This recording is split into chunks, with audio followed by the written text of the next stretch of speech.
That's the tough thing is these lights get me here. All right. And then bear with me here.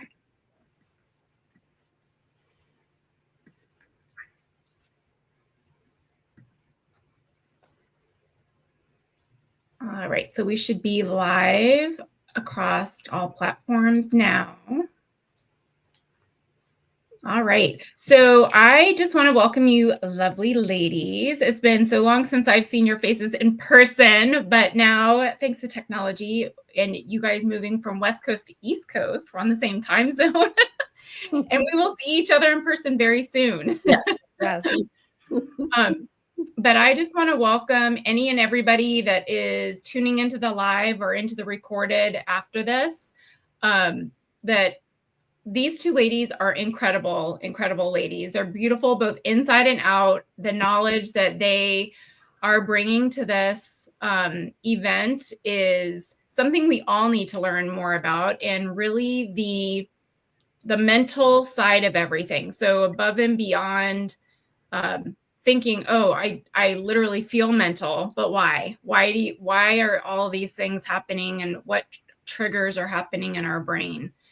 So really understanding the dynamics of love bombing and trauma bonding, and how those can impact not just who we are today, but relationships in the future, and the out of that relationship, with friends and family and coworkers, how it really impacts all of that too.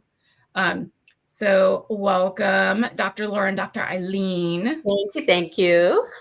So happy to see your faces.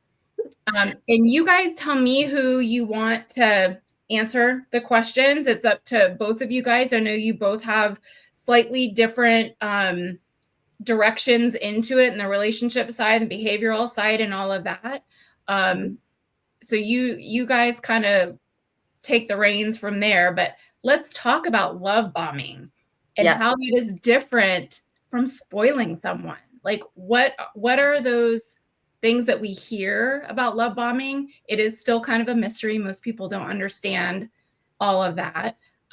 But tell us a little bit more about that and how it affects people. Sure. Love bombing, I think the easiest way to describe it is it's excessive flattery. We all know that. That's what it sounds. It sounds exactly like that, love bombing. It's excessive flattery, but it's disguised. So it's emotional abuse disguised as flattery. So you think at first that it's like, it usually happens kind of in the first phases of relationships. The love phase, the honeymoon phase, that phase where it's really different. It's really difficult to distinguish between actual love and infatuation, because it does start as infatuation. And then it turns, as you get to know somebody more and more and more, yes, of course, it turns into love based on the behaviors that they're exhibiting and the things that you guys have in common and that sort of thing. We've all experienced it. I think what's really interesting about this platform in particular is we are all interested in the same subject because we all experience some kind of it can be emotional, financial, physical, sexual, some sort of abuse that has really opened our eyes to this kind of behavior. I think the three of us have all experienced love bombing as well, that over flattery that is actually a form of manipulation, excessive flattery and praise, over communication of feelings to you. So I can give you an example of that. I think stories are a really good way of being, very specific. It really kind of hits home when you can tell other people's stories or even our own stories. Showering with unwanted gifts, unneeded gifts. You're like, okay, where is this coming from? But oh my gosh, that's so sweet of him. That's so cool of him. That kind of thing. Early and intensive talks about the future together. You're the one I'm going to marry. You're the one that I've been looking for you forever, that kind of thing. Quoting movies, quoting songs, that kind of thing. But I think in the end, it's all a form of manipulation. It's a form to draw you in as quickly and as tightly as possible to form what you think is, and women are susceptible to this. It just is what it is, to form what you think is actual love and tight connection, when in fact it's something very different. It's a form of control. They are going to get to know you very quickly, these people that do this, because women do it too. Men or women can do it, but it's a behavior to get to know you as quickly as possible and tug on all those heartstrings that they know that they can tug on, and then take those heartstrings and control those heartstrings and however they feel they need to control them. Would you say that's almost like, because we've all done some kind of sales, right? A form of mirroring. So they're mirroring you to really like get inside your head and use that against you. Yes, mirroring. In the psychological world, it's called projecting. It is absolutely 100% a genius sales tactic. Yeah. And that's all it is. It's a tactic. And a little bit of the scary part of it is it plays on our natural body's response to love. There's a difference between that lusty beginning phase that's really exciting and new and love bombing. And so then how do you decipher the difference? When you're getting just an influx of norepinephrine and oxytocin and all these feel-good hormones that are like, oh my gosh, this is so great. So you have to look at those intricate signs of too much. And so like staying up all night and talking with someone for hours and hours and hours. No one has time for that. I need my baby. Day in, day out. Literally talking about marriage within the first month, first couple of weeks. I love you within the first couple of weeks. Future I want to have a baby right? with you.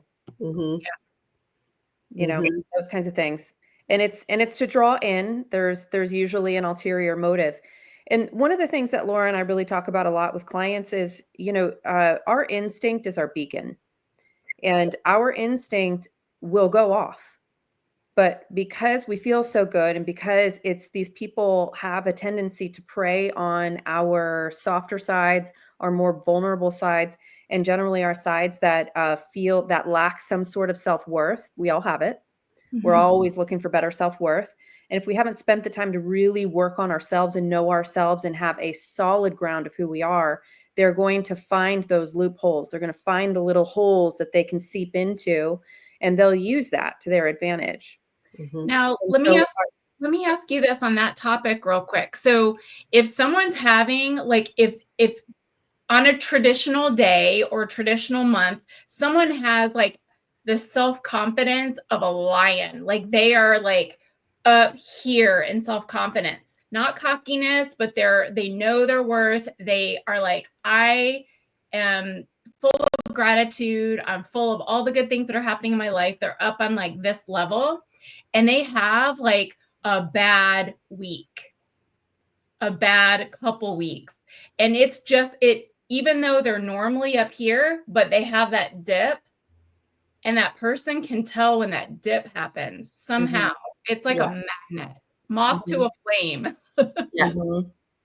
That's the vulnerable state. That's the vulnerable state that they wait for and prey on. Typical narcissistic abuse. It's the vulnerable state that they're looking for and that they prey on. We give signs that we don't even know we're giving. And they pick up on these signs, whether it's conscious or subconscious, which is what we love about hypnotherapy too. It's all about the subconscious. They're not necessarily picking up on it consciously, but they're feeling it. They're feeling wherever that vulnerable state is. A lot of times it's I'm getting older and I want to have a family, or I've always wanted to have a baby, or I haven't been in a relationship in 2 years. Whatever it is that and it can be so much more than that. The possibilities are endless, but whatever it is that we're feeling vulnerable at the time, or whatever it is that caused that downslope, our lives are always like this constantly. We can't possibly be on a high constantly. So when we hit that downslope, what is it that caused the downslope? They're going to pick up on that, and then that's what they're going to prey on. And they're going to find a way. Sorry. No, I was like shaking my head like, man, hunters, they're hunters. Yeah, hunters. Yes, absolutely. Absolutely. And we have to look out for that. Of course, we have to see the signs. And like Eileen said, it's intuition. When we innately know what's coming. We innately know sometimes it's a little hard to see, of course, but when we feel those little twinges of doubt, or we're feeling those little twinges like, wait, he just repeated exactly what I just said last week. And how did he know that? Well, it's because I said it exactly that way. And now he's repeating it to me as if he's the genius on this particular subject. Wait a minute. That doesn't make sense. That's your intuition saying, wait. Something's wrong. Red flag. Look into it deeper. But when we are vulnerable and they catch us in these vulnerable states or these vulnerable situations, they know how to work on us while we're in that vulnerability. And we think with the love bombing and that sort of thing. And we think that it's building a connection. We feel like it's building a connection. And all of a sudden we're in this lock. And all of a sudden we're being controlled by the thing that we've been vulnerable at. But we've shown them the vulnerability and they've just taken it to their advantage. Now, that doesn't mean don't be vulnerable. Yeah. It doesn't. It just means see the signs when you see him taking advantage or her taking advantage of it in the wrong way. When you see them manipulating it. Even in my own case, like some of the red flags that I should have seen or I did see, I ignored them because I met him at a dog park. I'm like, he's a good guy. I met him at the dog park. You know, like the little light switch, the red flag light switch, right? I turned all of them off. The things that I saw, the aggressive, when are you coming down here? You know, like I saw that as excitement in my vulnerable state when it was not. Yes. No, he saw the Friends episode where Ross had the dog with him and he could pick up any girl that he wanted to while he had the dog or the baby. You know what I mean? He saw the episode. He knows. Yeah, and he studied it. About that dog. Now, do you ladies, and I find myself having this discussion quite often, especially on the narcissistic side, where if you talk about everyone's narcissistic encounter, it's like they had a SIM card that they issued to that person, and it all says the same thing, like their own playbook or SIM card that you just plug in, and it talks the same exact verbiage, the same manipulation, the same everything. How is that even possible that that same playbook is through all of these people? Because it is not just men. The narcissistic is absolutely women as well. I've run across those too. But my abuse experience is from a guy. Yeah. I think that's a great question. It's a really great question. Eileen will answer this also. My answer to that is because it's all rooted in the same thing, which is insecurity. Every single one of them become narcissists as a result of insecurity. Now, Eileen knows a lot about the origins of that. Well, that was exactly my response. The narcissistic tendencies come from abuse or neglect as an infant. And if you go back to every single case, you'll see that the person didn't get the loving attention and cuddle and safe feeling that infants deserve. And it might be from one or both, usually both parents.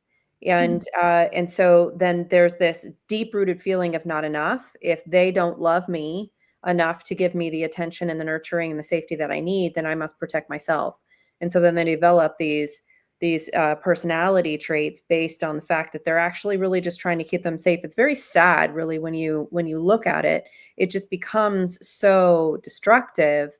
And so we'd have very little empathy for that kind of behavior. But when you look all the way back to a poor little 1, 2, 3-year-old who is just really scared and really lonely and desperately needs a hug, that's really where the origin is. And how can you not hug a little baby, right? They're so dang cute and cuddly and pudgy. Like you just want to snuggle. Mom and dad didn't either. Yeah. They didn't get it either. It's generational. Man. Mm-hmm. So from all of this, because all of this is trauma, right? Like the narcissistic trauma, the love bombing leading into the like baiting into the trauma. Let's talk about kind of the role of trauma bonding. That was such a instrumental thing in my own relationship that kept me there, because you're always seeking that next honeymoon feeling, right? Yes. You felt it, you felt amazing. What exactly is that? And why do you get sucked in so much? And why is it so hard to break free from that? Well, look at trauma itself. So trauma is an experience that you have that was so igniting in your world, so terrifying that it holds an imprint in your brain, and it's so powerful and so frightening that people feel very alone in that experience. And trauma has, as we all know, has tremendous impact on our world, just our inner world and outer world view, to the point where you can be so traumatized that you don't even trust your own mind. I was there with complex relational post-traumatic stress disorder. I couldn't trust my own mind. I was seeing things that weren't there. Yeah. And so that's a tremendously scary feeling. So when we have an experience like this, that we were desperate really to find somebody or something, somebody understand me, somebody make me feel not so alone. And then you find somebody that has had the identical experience, supposedly, because a lot of them lie about it, the identical experience. And then you can actually talk to somebody and it's like a magnet.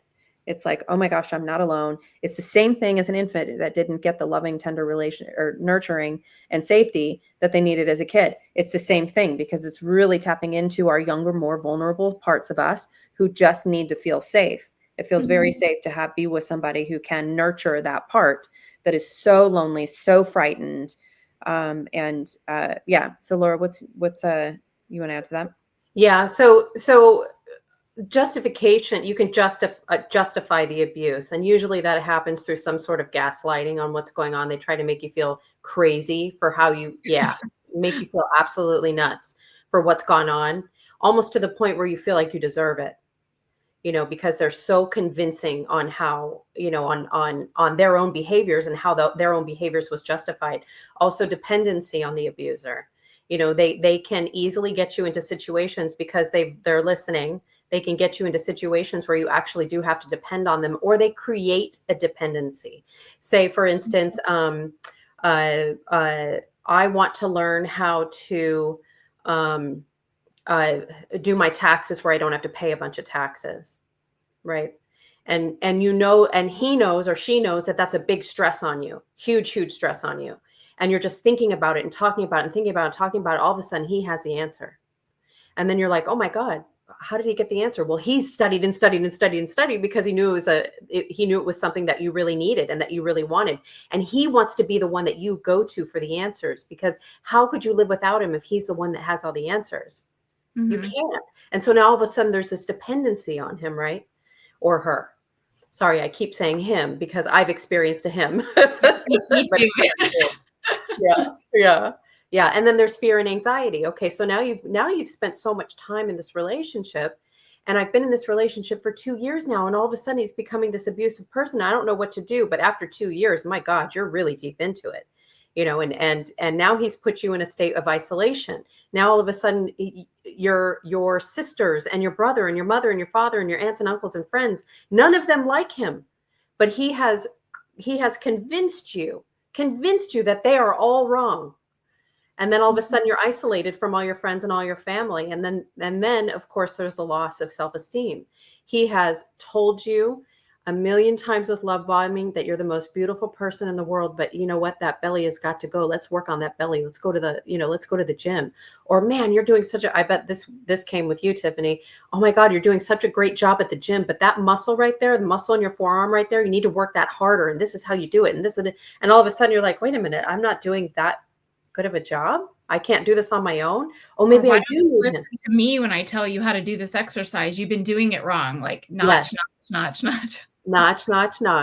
Complete loss, to the point where it can become, if you don't listen to your intuition and your gut, it can become a complete loss of self-esteem. And now where are you? Now you're really stuck. Now you don't have the courage or the strength to leave. And it becomes this ugly cycle. And even like the dependency side of it, when you talked about like they became so knowledgeable, it could also go on the opposite side. They are knowledgeable, but they don't want you. They want you missing tax deadlines. They want you to get fired from your job. They create those situations so you are even more ultimately dependent on them because you're not doing the things you need to do as just an individual person. Yes. Yes. It comes in so many shapes, sizes, and forms. The bottom line is, if it makes you feel bad in any way, shape, or form, it's wrong. It's wrong. And It could be the opposite. It could be that he doesn't want to work at all and that you are the breadwinner of the two, and he goes through all of the finances and what you're making, and he tells you it's not enough. You need to get a different job. mm-hmm. Mm-hmm. Meanwhile, you're busting your butt and paying all the bills and doing all the things, and he's sitting on the couch smoking weed all day. Mm-hmm. Mm-hmm. Mm-hmm. Yeah. How about this one?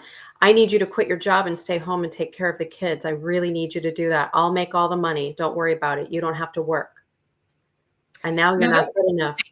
Because back, even take it back to like high school and college, right? Yeah. Like you think of, oh my goodness, you know, especially society like pressure of get married, start a family, you know, whether you're a working mom or stay-at-home mom, you know, nowadays that's not as like intensified as it was 25 years ago, you know. Yeah.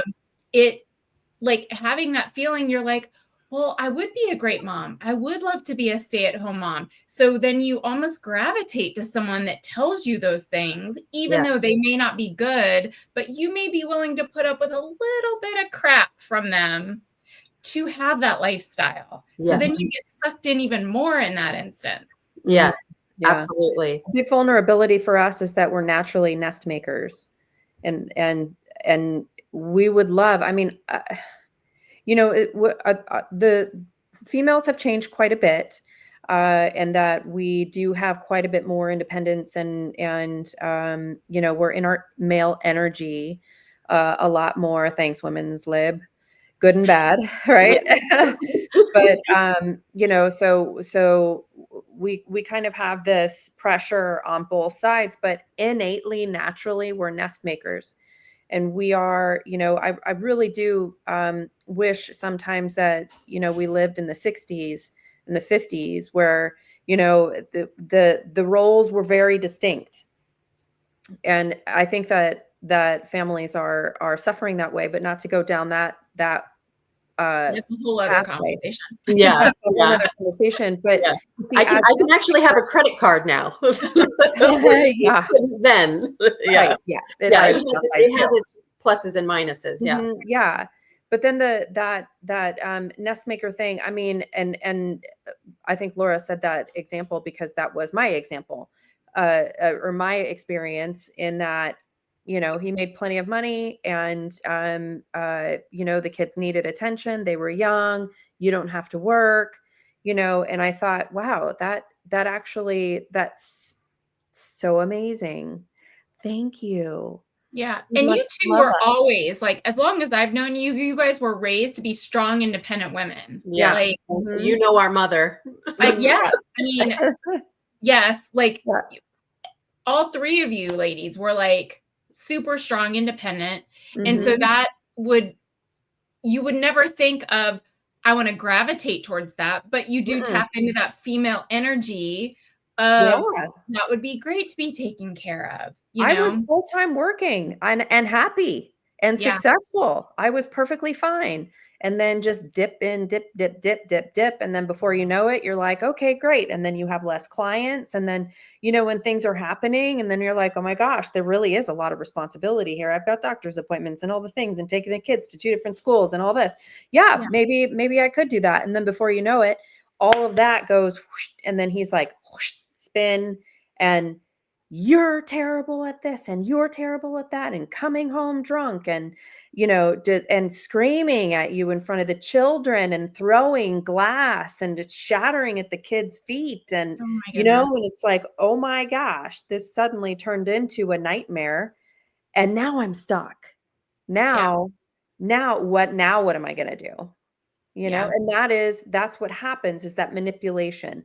It's this slow drip of manipulation. You're so wonderful. You're so wonderful. You're so wonderful. And then it's like, what the hell happened to my pedestal?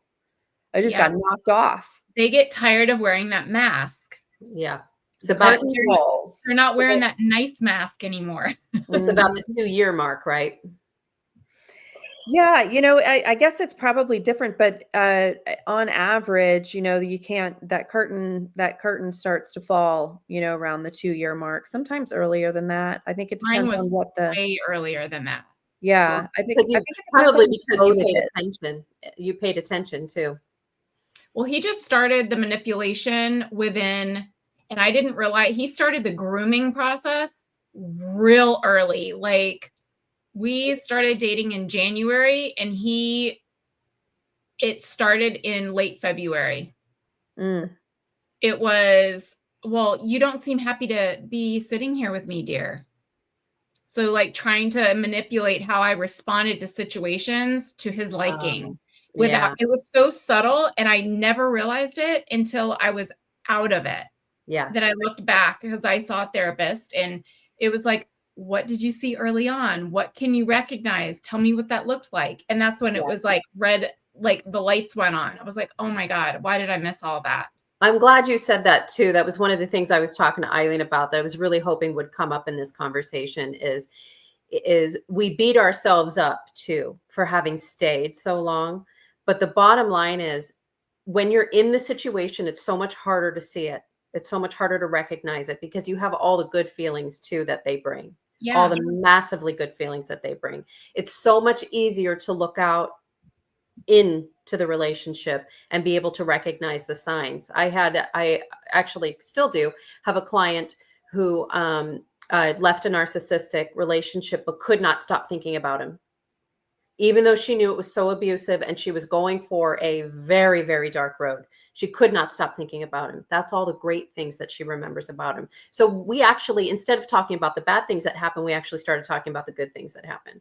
And as we started talking about the good things that happened, I could help her bring to light that he was actually doing things just based on what she was saying or what she wanted or what she needed from him, right? So she's very big into church.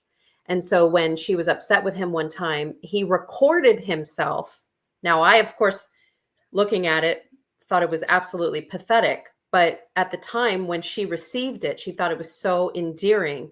He recorded himself not a selfie, but recorded his hand on the sheets while he was in bed, crying and wailing to God, God, please help me. Please help me do the right things by her. Please help me keep her in my life. Please help me do the right things. I need to change, God. I need to change for her. And it pulled on her so hard. Yeah. But this man never went to church, never went to church. And he did not know how to pray. And she said, but he knew how to pray that day. And I said, guess who taught him? You did. Yeah. You did. You showed him how. And so he started acting like what you needed from him. They learn very quickly. And then they wear that mask for a short amount of time and suck you back in. Yeah. Yes. Yeah. After I left, I had gone to church with my ex and we went to a Christmas ceremony and his mother was like, oh, I love this singer, and he was, and the guy was an amazing singer. And when he was getting up on stage to like sing a solo, I'm like, look, your favorite singer. He's so good. Ladies, I ruined church for that man. He would never go to church with me again. What much of a disgrace I was. It was pathetic. I was such a jerk for even like complimenting a guy like that.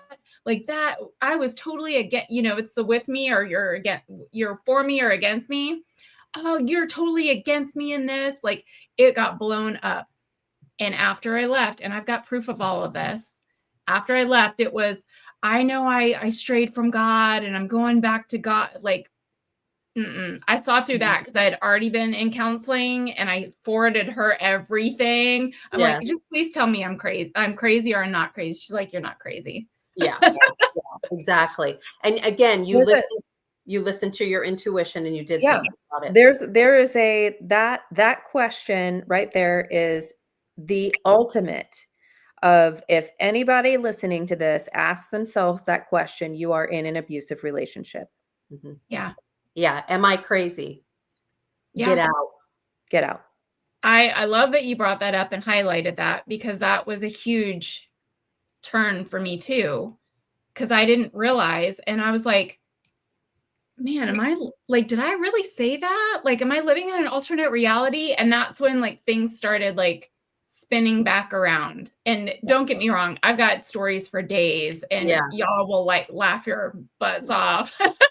Yeah. But it was near the end, I was like, I need to see help. No, you don't. No, you don't. They're just going to take your money and they're going to tell you all you need to do is please me and you'll be fine. Oh, wow. Yeah. I'm like, wait, what? Did he really just say that? He did. Yeah. And I was like, that means I need to see somebody. Yeah. And I couldn't physically go see one. So I found somebody online through like betterhelp.com or whatever. You just said something really interesting too. I could tell you stories, and ladies, we can laugh and laugh at it. Okay. Isn't that wonderful that we have all gotten to a place where we have all gotten to a place where we can laugh at it? It does take recovery. It does take some time. Yes. It takes some reanalyzing of yourself, finding yourself again, who you are at the core, mind, body, soul. Yes, it does take that work to do it, because you have to go back to who you were, because now you're a shell of who you are after the abuse. You really are.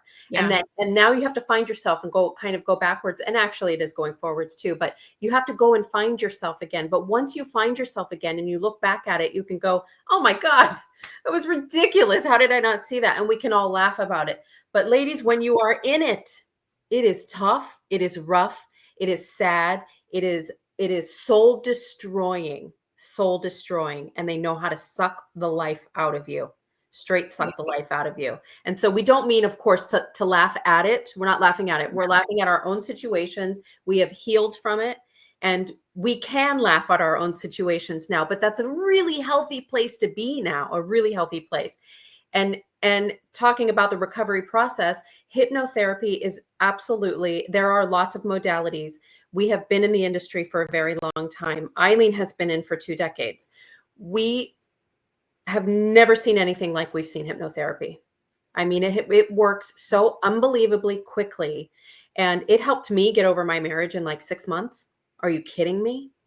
Never thought about it again. Never even wanted to talk about it again in 6 months. Are you kidding me? That's crazy. It takes people years and years to get past abusive, relationships and horrible marriages and horrible divorces. 6 months. That's nuts.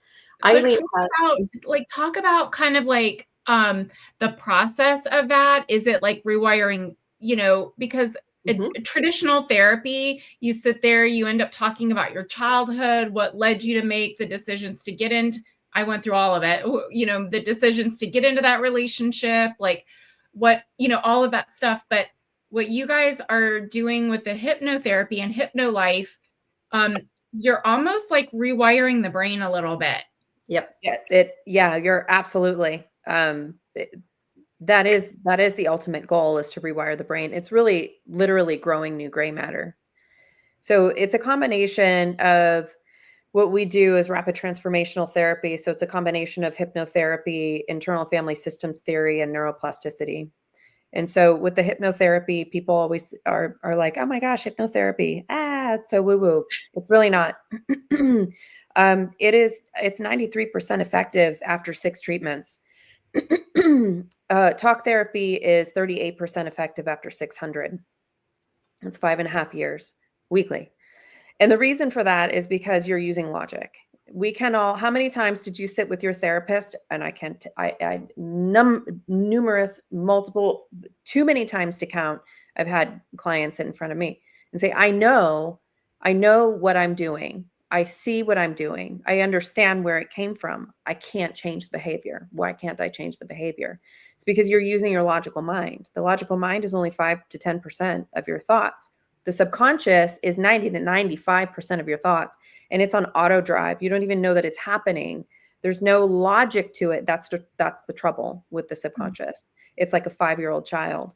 So like a 5-year-old might see a shark on, Nat Geo and get scared and swam in the pool many, many times. But now the subconscious goes, oh my gosh, shark, death. Because the role of the subconscious is to keep you safe and alive. So then he goes out to the pool and he's holding on to the bar for dear life and he's shaking and screaming, no, I'm not going into the pool. Shark, shark, shark. He thinks the shark's going to come up out of the drain. logically, that doesn't make any sense. But young kids don't have that logical reasoning to be able to understand that that's impossible. And so the subconscious reacts this way. So then we have an experience when we're 6 and under, usually around that 6 and under, that makes us question our self-esteem. So I'm in kindergarten and the teacher points me out and I get scared and pee my pants. And so then I'm like, oh my gosh, I can't ever be pointed out again in class because something horrible is going to happen and I'm going to be mortified.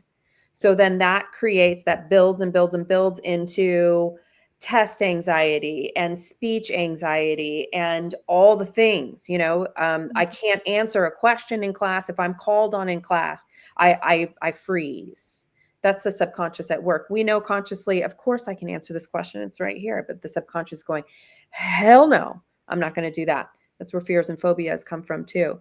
So what we do is we first go back in hypnotherapy, which is not stage hypnosis. That's when you jerk somebody, give them a instruction, and then like sleep, and then the brain has to do it. It's a different part of the brain. We're going to the alpha brain wave. It's a meditation. We're talking back and forth the whole time. And so then we go back to childhood and ask the subconscious directly, once you're in that alpha brainwave, why is it that such and such fears eating chicken? And so then he might go back to when I was 4 years old, I ate turkey at school and got really, really sick and threw up for the first time. And I thought that I was going to die. Mm-hmm. So then the subconscious says, death, chicken, death, poultry. And so then it grows larger and larger and larger until it turns into a phobia. So we say, oh, hey, subconscious, guess what? It's not death. We let that go. We literally do a energetic release. Energy is energy. You can't destroy energy. You can change its form. Mm-hmm. Thoughts are energy, feelings are energy. This is energy. Everything is energy. Right. And so you can energetically remove those thought patterns out, the feelings out of the body, remove it. And then we input new thoughts. That new thought pattern, now we're talking about neuroplasticity, is a new thought, new synaptic connection. When you have a new synaptic connection and you use that connection over and over and over and over again, that becomes a thought pathway. That becomes the new pathway that the subconscious goes. You have to be very, very careful about what you're telling your subconscious. And so when you say, I love chicken, I enjoy eating chicken, chicken is my friend, chicken is protein, chicken is all these things. And you say this over and over and over again, which we always do a recording at the end of the session of what it is that you do want, always what you want, never what you don't want, always what you want, never what you don't want. So important. Yeah. Then you're telling the subconscious, okay, we're eating chicken, we're eating chicken, we're eating chicken. The subconscious goes, great, chicken, super safe. You can do that with anything. So is that then taking out like the bad trauma, right? Mm-hmm. So even going back to childhood, and then in that subconscious drop or delivery of new things, about being able to trust someone again and building mm-hmm. healthy relationships and kind of what that looks like and focusing on the good things that you want. Mm-hmm. We move forward. Yes, you break the old synaptic connection. So the old synaptic connection is poultry's bad. So in the hypnotic state or the very, very deep meditation, we break that synaptic connection. We make sense of why the subconscious did come up with that way of keeping them safe, keeping the person safe, because that's all it is. Your subconscious just wants to keep you alive. And so in order to keep that person alive, that person decided that poultry was unsafe. We break that synaptic connection and then do the energetic releasing and then start the new synaptic connection with the new thought process. And it's like walking down a field, right? When mm-hmm. somebody's walked down a field before you, you can actually see where to go. And when many people start to walk down that field, it becomes more clear and more clear and more clear. It's the exact same thing with your brain. It's a muscle. So the more you exercise that synaptic connection or that thought process, the stronger that thought process gets, and it completely takes over. And then all of a sudden the weeds have grown over the old synaptic connection, so to speak. That's amazing. Yeah. So if you use an example of, say, a relationship, So, I could give you a million examples. So I had a client who was in an abusive relationship, and couldn't seem to get out of it and couldn't make that choice. And we went back to age 2 when she was on a bed and she was slipping off the bed, and everybody in the room was talking around her, and they were all arguing, and she was slipping off the bed, and she thought that she was going to die when she was slipping off the bed. So the subconscious connected the slipping off the bed to anybody who is having a fit, or like in an angry state, to be unsafe, because of that feeling that she felt when she was slipping off the bed at 2 years old. And then that, long story, but then that starts to weave into, okay, so then when I was 6, I had this other experience. And then my dad got really mad at me and I felt very unsafe. But then he came over to me and then he gave me a big hug and then I felt safe. And that's the same feeling that I felt when I was with this perpetrator. He made me feel super, super unsafe. And then he came and he gave me a hug and told me how good I was. So I know that that's coming because that's what it felt like when I was 6. That's what's familiar. So that is that literally, instead of just being in your brain, that's the physical trauma bond. Like she has the trauma and then she's getting brought back into that honeymoon phase, that safe feeling. Yeah. Right. I'm sorry. Yeah. Mm-hmm. And some of that stuff, some of those cycles, right? The abuse cycle, some of that cycle doesn't get the apology. Yeah. Like my little circle, or I call it almost a tornado, because I didn't get the I'm sorries during any of it. I only got it after I left and he knew I wasn't coming back. Mm-hmm. Yeah. And so it was literally like just a tornado. And then at the very tail end of it was that. But more often than not, from the women that I talk to, it's that full cycle. It's the, I love you. How dare you? You're such a jerk, whatever kind of emotional, mental, physical abuse. And then I'm sorry, if you had acted this way, I wouldn't have done that, those kind of topics. But it really locks you in. I mean, it is like mental handcuffs on you. It's unbelievable. Yeah. It really taps into the self-worth piece. And at the end of the day, we can always, in session, we can always get the client to boil down to, I'm not enough. I wasn't worthy of love, or I wasn't worthy of the attention, or I wasn't worthy of the safety. And it's just an innate thing that happens as we grow. And so then that is exactly what these perpetrators are tapping into, no matter how small it is, because we all feel like we want to have great self-esteem. And I think most of us do. It's in some way or another. Some of us, we're at different phases. But even for the people who are working on themselves constantly and really feel that they are strong and they have a lot of self-esteem, we still question ourselves. There's always parts of us that question our self-worth. And these people will find it. Yes. Yeah.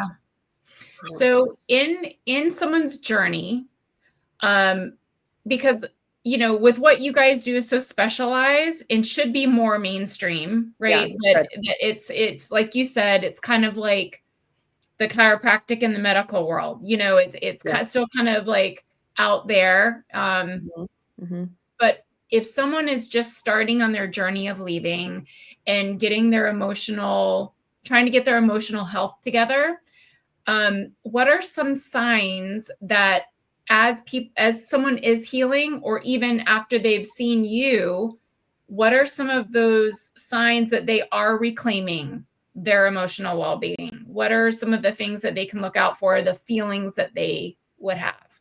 The very first thing would be recognition, that they're recognizing the signs. And if they're watching this, they're already recognizing the signs. They already know it's either there or they've experienced it before. If you can recognize all these signs, now you can start doing something about it. Now you can start taking steps to do something about each sign. And everybody's situation is going to be completely different, of course. And some people are going to be in very horrible situations that are seemingly impossible to get out of. However, You can always get out of it. There's always help. There is always mental health help. There are always avenues that they can go to make sure that they safely get out of these situations. But you have to start getting out of the situation. And the best way is to recognize the signs. Make sure that it doesn't do any further damage. Yeah. Are you saying recognize the signs as far as recognize the signs that you are in an abusive relationship, or recognize the signs that they are recovering? No, oh, I'm sorry. Well, maybe both. I mean, sometimes the people don't recognize that they're in a situation. Mhm. But like in the healing process, and especially because trauma lives in that different part of the brain. Like I still have Mhm. night terrors from what I went through. Like if I have some type of a dream, I'll wake up like head to toe, like on fire, because I'm like afraid for my life right then and there. And then I wake up and I look around, I'm like, phew, and Yeah. go back to sleep.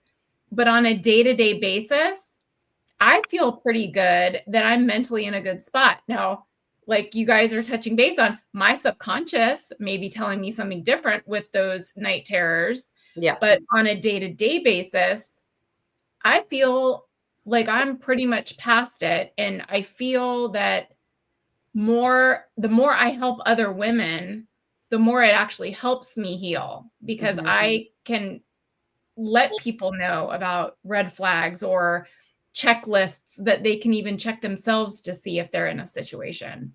Mm-hmm. Yeah. Okay. So we're talking a little bit further down the line then, because at that point, like at the point that you're at, you've been out of it for a while now. You've created these wonderful, these wonderful things that and education, and you're educating other women about it. So you're at a completely different level than a lot of people are at that moment. But yes, if you're having night terrors still, if you're still fearful of dating, if you're still fearful of having any kind of relationship whatsoever, if you trust nobody, if you do everything you can not to be in another relationship, you, there's definitely trauma there. There's still There's a definitely safety trauma there. issue.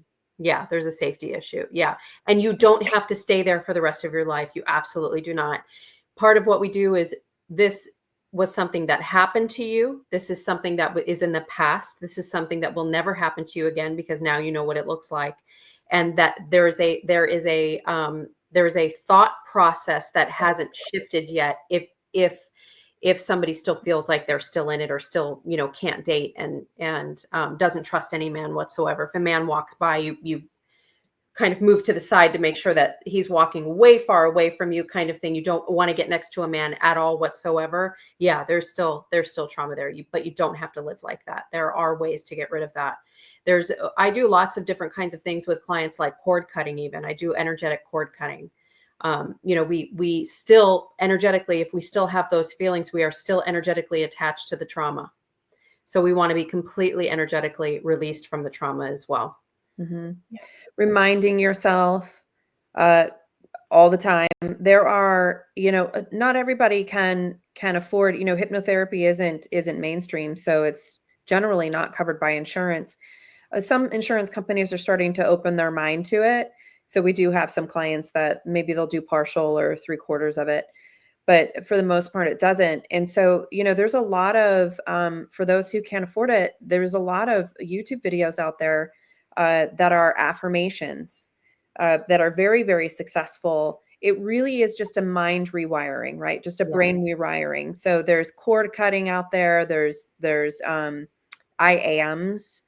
I am successful. I am strong. I am an adult. It's really it's bringing yourself from the weakest point of your life and reminding yourself that you are a grown woman, and that you are powerful, and that you are strong, and that you had the strength to get out of it, and allow yourself to feel proud of yourself, and allow yourself to truly feel the gratitude. Energy is everything. The words that you're telling yourself are so, so important. And so I am safe. I am strong. I am confident. You're doing all the things, reminding. But I think something that is not everybody uses the terms, mind, body, spirit. But do people really understand what that is? Because I think a majority don't. I think so too. Because if people were actually really doing the mind, body, spirit work, which is what we really focus on, the importance of balancing all three, it's the perfect trifecta. If Yeah. you are taking care of your mind and you are very specific about what it is that you're saying, for instance, every morning when I get up in the morning and I'm brushing my teeth, I'm telling myself what a badass I am. Nobody else is going to do it. I got to do it for me so that I start that day in a powerful place. So let me ask you this. With that, how do you guys feel about the tapping? So like, as you're saying Yeah, it, like the touch and the words together, do you feel that that is pretty effective as a it works for practice? some people. It's never really resonated with me. But Yeah, there's I've heard mixed things. Some people that it does, some people it doesn't. yeah, we're all so different. It's really a concentration thing, right? Mhm. So if I'm it's another one is this. If you can feel the little crevices in your fingerprints, I can feel my fingerprints, and I'm really going to concentrate on it and feel my fingerprints. It's a focus, right? So it's kind of the same thing with tapping. It's a focus. It's a focus. It's a focus. It's a focus. But with discipline, you don't need it. And I'm not knocking the tapping at all. It works for a lot of people, but it's a focus. With discipline and with practice, you can do it without the tapping. You can tap into your own mind immediately with discipline and practice. Yeah. It all starts with the mind. The brain is incredibly powerful. For anybody, Dr. Joe Dispenza, research him, study him, read his books. He is the founder of how powerful our mind is. He was in an accident while doing a triathlon and shattered his spine. And 3 surgeons in California said he was going to have 2 rods up and down his spine. And he said, nope, well, I'm not doing that. He probably wouldn't walk again, would never bend over, would always be in pain. And he laid there for 6 weeks repairing his own spine with his mind. And he walked out of there after, I think it was 6 weeks, and he was trained for a triathlon within 10 weeks. That's wild. It's amazing. And so what we do not understand, we are not giving our mind the credit that it deserves. We are using a teeny tiny piece of something that is literally magical. And so why not start there? Start with your mind, what you're saying to yourself, always what you want, never what you don't want. Stop putting out the negative energy. And I say with all the love in my heart, blaming yourself is a waste of time. It is a waste of energy. Don't give it to him. Give yourself all the energy that you could possibly deserve, because that experience, when my husband passed away, I had a 9-month-old on my hip, and I'm at his celebration of life. And a lady came up to me and said, "Oh, honey, everything happens for a reason." And I wanted to smack her in the face. Like, I It don't need was so inappropriate. Yeah, I thought it was so inappropriate at the time, but it stuck with me. And I do believe now that that's true, because I know that I wouldn't be the person that I am today and would have been forced to experience the things that I needed to experience in order to be where I am today, helping other people survive. And so all of this is for a reason, and you're doing beautiful things because of it. And so focus on that. Focus on, this is creating strength for me. And I am such a badass for creating the strength. I'm not laying in bed. I'm not woe is me. I'm not being the victim of this. I'm finding strength, and I'm going to strengthen other women. And that's the direction that you go. That energy is everything. So then that changes into the body, right? Yeah. Your mind is going to change the vibration of your body. It's going to raise the vibration of your body. The higher that vibration, the more energy you have to do more good things in this world, the more people want to be, they're attracted to you. And then the food that you eat, same thing, eat alive food, taking care of your body. When you take care of your body and your mind, you are taking care of your soul, that beautiful flower on the inside. It's like an artichoke flower. And we are so protected with these hard leaves around this artichoke heart center, because our vulnerability has been smashed over and over and over again. But our vulnerability is our power. And so we want to open that artichoke as much as we want. Let those leaves open. Let your heart center shine, and allow that vulnerability out, so that the people who actually are respectful enough to have respect for your vulnerability, man, you're going to change their life. And you're going to change your own, because living in vulnerability is authentic. And authenticity is the highest vibration that you can put out. Yeah, I love that. Yeah, the body's 100. Authenticity is 400. When you're at 400, man, nothing can stop you. Nothing can stop you. It's life-changing. Yeah. Self-blame is a waste of time. But you get sucked in, right? But I love that as a reminder to take your thoughts away from that and focus on that. I am powerful. I am I'm more than my thoughts. I'm the creation of God. Like I can do anything. Yes. Yeah. Yes. You are a divine being. And that is a very good point too, Tiffany. When you're starting to think something negative, immediately think something positive. You have the power to change how you feel. Only you. We are in control of how we act and react to whatever it is that comes at us. Only we have that power. We can't change anybody else, but we can change ourselves. That's pretty amazing. That we have all the power in the world to change whatever it is that we're doing, whatever it is that we're experiencing, and how we are processing it in our head. So if you start thinking about something negative and start going down negative street, I suppose like dreaming of something, having another dream. The second you know that you're thinking of something negative, change it into something positive. Thank God I'm not in there anymore. Thank God I have the strength to help other people not be in that anymore. Thank God I'm this. Thank God I'm that. Immediately change it to something positive so that your outlook changes. The other thing And that if you have trouble, then start doing something physical. You got to release from a scientific perspective. You've got to release the hormones. Yeah. Yeah. Go for release a walk. the hormones Walk a to make dog. you feel good. That's what thoughts do. That's why thoughts are so important. If you're thinking something negative, the amygdala goes off. That's the sympathetic nervous system. You got cortisol and adrenaline, and that doesn't feel very good. But when you're thinking something positive, it's dopamine, oxytocin, norepinephrine, all the good stuff. Hug a bear. That's the love hormones.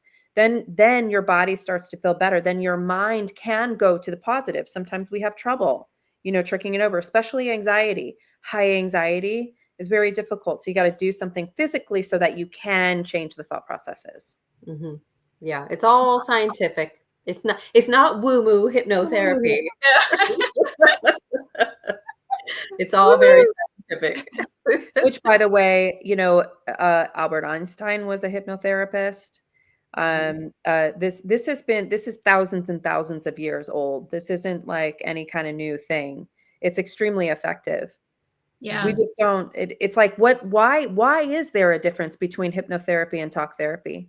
Why is talk therapy so accepted and hypnotherapy isn't? It doesn't make any sense to me because people think that it's the stage hypnosis. It's not that at all. Yeah. That's insane. So as we kind of wrap up this, this call, are there any like final thoughts that you would like to give out to these women? Maybe men are listening. I mean, I focus on helping women because I can absolutely relate, but this can help anybody. Yeah. Mm-hmm. Educate yourself. There's so much education out there. YouTube is a plethora. I mean, I swear I have 2 more degrees just from all of the podcasts that I listen to, Dr. Huberman, Dr. Joe Dispenza, Abraham Hicks. It's endless. The people that are out there that are helping you understand the power that you have. Tap into the power that you have. Your mind is something that is extraordinary. And if you do that and start educating yourself on the direction that you want to go and focus on you, not what everybody else is thinking about you, not what he's going to give you, not what she's going to give you, not what everybody thinks, because we're always like, oh my gosh, what is he going to think of me? What do you think about yourself? Right.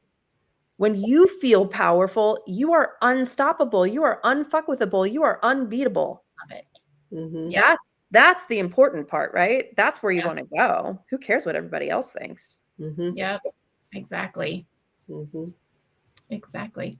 Well, I absolutely love this. We'll have to do this again because you guys are full of such amazing information.